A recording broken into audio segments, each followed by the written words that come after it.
So today we're looking into why we're running out of oil and what's going to happen as we continue to run out of other fossil fuels too. But before that, welcome back to Orbiter, where you subscribe for news and in-depth perspectives about the newest technologies and what it would take to advance civilization even faster. To my current subscribers, you probably already know that this channel's goal is to help make a Type 1 civilization, which relates to society having complete control over all the energy sources on Earth. This is the most unifying goal for humanity because everything we consume has a fixed cost of energy to make something. But with more access to cheap, renewable energy, more costs can be shaved off the top and replaced with prosperity. This isn't my opinion though. Control over energy has historically been the underlying driver in every innovation and luxury we take for granted. But as I mentioned earlier, we have a heavily underreported problem lurking in the background. So let's check it out.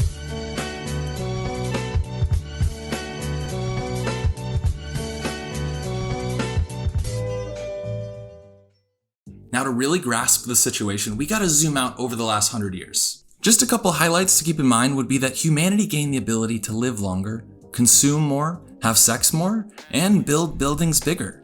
Industries became globalized, and a journey to the other side of the world was downgraded to a mere inconvenience. Many discoveries helped compound this rapid advancement, but none of it could have been possible without fossil fuels to power it all. Primarily because stuff like oil, coal, and natural gas increased the efficiency of work, and it did so by having a really solid energy return on investment. I know, not that interesting, but that's gonna change by the end. Basically, the EROI is a ratio that helps measure how much energy is needed to acquire more energy, meaning it helps determine if the process of extracting, refining, and transporting an energy source is even worth the trouble.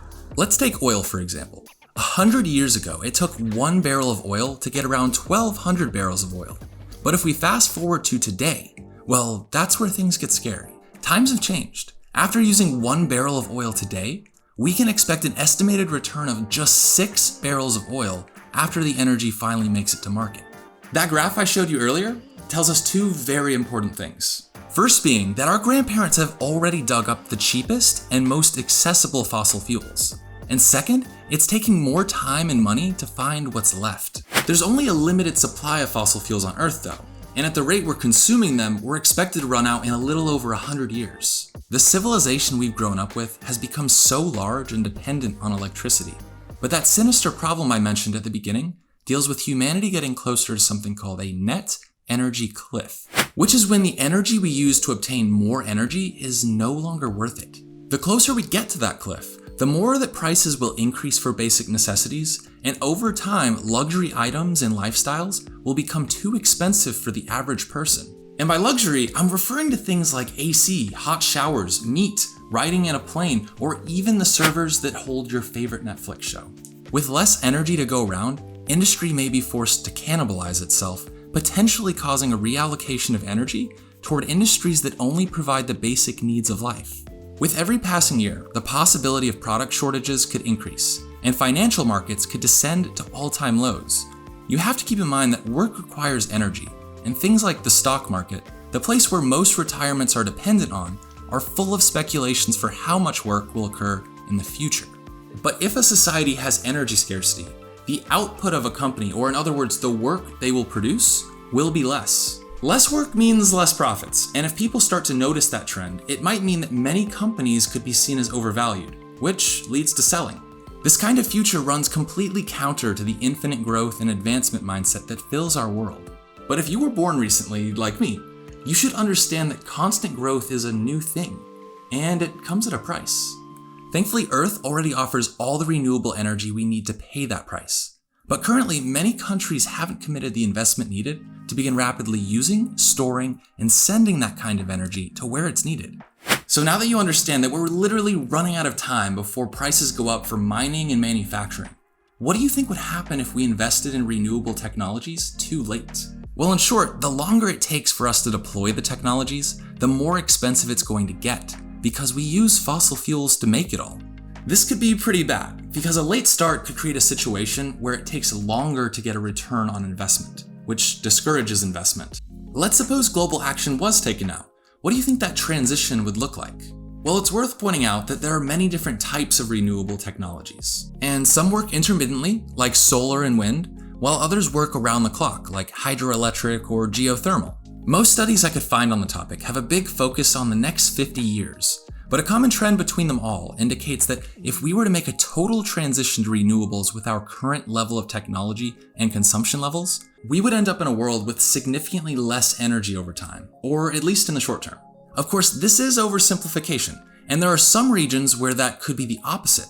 But one peer-reviewed study estimated that the average energy return on investment could drop all the way to a 3-to-1 conversion by mid-century, later stabilizing to a 5-to-1 ratio.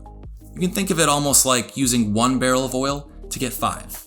So to clarify, that means even after decades of a painful transition to a sustainable economy and rising prices, we would end up with less energy in 2050 than we currently have today. Some hope is warranted though, since every year renewables continue getting more efficient. So with increased investment, that might continue. Most countries have claimed they want to create green economies and power our lives with renewable energy. But the sinister weakness in those plans is that the borders which divide us may morph into our greatest weakness. This is because every country has a limited amount of space and time to generate renewable energy. So it's possible that some countries could cap out their economic growth, since they may not have the energy to support a growing population or increased energy demand. Unlike fossil fuels, where you can ship barrels of oil or trains full of coal at all times of the day, renewable energy has to be stored in expensive batteries or used as soon as it's captured in most cases, which makes it much harder to sell internationally. So if you live in a country without many rivers, strong winds, or frequent sunny days, your country could innately have less energy in the future. Take hydroelectric, for example. It's the most efficient renewable energy so far, but this technology is already widely deployed and has basically been set up in the majority of rivers that it would make sense to do it in. What about solar and wind though? Well, very few communities want wind turbines near residential areas due to the noise, and solar farms require enormous amounts of land, which means only very specific areas of a country are actually usable. Smaller scale microgrids can work, but they can't supply our world's growing energy needs yet. This is troubling since another peer-reviewed study claims that renewable energy sources would have to grow at a rate of 2 to 3 times more than our current projections in order to maintain the amount of energy we consume in 2021. I know this is a lot to take in, but Orbiter is all about solutions, and you can't solve a problem without the details. So if you appreciate this level of depth, YouTube has actually partnered with the channel to offer the first ever renewably powered like button, so you can energize the algorithm anytime you want. So to recap the current issues we're facing, the energy source that built the modern world is running out, and our alternative energy options aren't efficient enough yet to match society's current energy needs. But we have to change soon because fossil fuels are warming the Earth too fast. The irony is that the world is full of renewable energy, but humanity sucks at capturing it and getting it to the right places. Assuming more countries begin the capturing part as time goes on, the next huge hurdle will be creating an electrical grid that complements renewable energy. So if you'd like a whole video dedicated to that, the link's in the top right. But to summarize a key point, most electrical grids were designed to continuously generate energy by burning fossil fuels, while intermittent renewables like solar and wind, for instance, can sometimes produce too much or too little energy, which can make the process less efficient and reliable. I bring up these two sources specifically because they're extremely scalable and abundant, since solar rays and wind always exist somewhere on Earth. In fact, if we could capture all the solar energy from one day, we could easily power the entire world for over a year. So how could we even get close to doing that? One idea that could resolve humanity's future issues with renewable energy is the construction of a global electrical grid, which would connect the energy systems from the majority of countries in the world. The motivation behind it is that several renewable technologies capture their peak daily energy at times of the day when people don't need it, like solar, while peak wind generation times vary depending on the location you can set it up in. Same with tidal energy, which relies on high tide from the ocean, or geothermal, which works best near tectonic plates. But interestingly, we could actually use each country's unique time zone and location on Earth to our advantage. So essentially, if your country had a spike in energy demand but couldn't generate enough energy within its borders, they could purchase some from a distant country that had energy to spare or still had the sun shining. Also, for the naysayers, yes, energy will be lost along the way, but high voltage DC transmission lines are getting more efficient too. If this were to become a reality, it would likely require many deeply intertwined relationships between countries and possibly tens of trillions of dollars. Some argue a small price to pay for the efficiencies that this interconnected grid might provide though.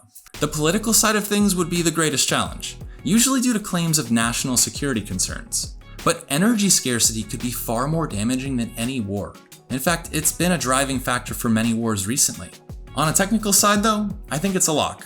If humanity could lay telegraph lines between continents over 100 years ago and bury thousands of miles of fiber optic cables in the ocean today, a global grid is feasible too. I only bring all this up because it's all too common to hear people say that we need to get off fossil fuels. But the truth is, it's happening either way, no matter who's in power. The world needs leaders willing to collaborate across borders to solve our energy needs. But starting off, these people need to be honest with the public that we're consuming too much, too quickly. And the best short-term strategy for avoiding that net energy cliff is reduction. It doesn't take any new technology, only an understanding of how much energy your life takes and how much the world actually has to offer. A global grid is one of many solutions. But if you made it to the end, let me know what you think the world would look like with less energy to go around. But yeah, that's all I got for this one. Thanks for watching, and if you wanted to learn more about your impact on the electrical grid, you can find out your carbon footprint in the link below. So keep orbiting, and I'll see you in the next one.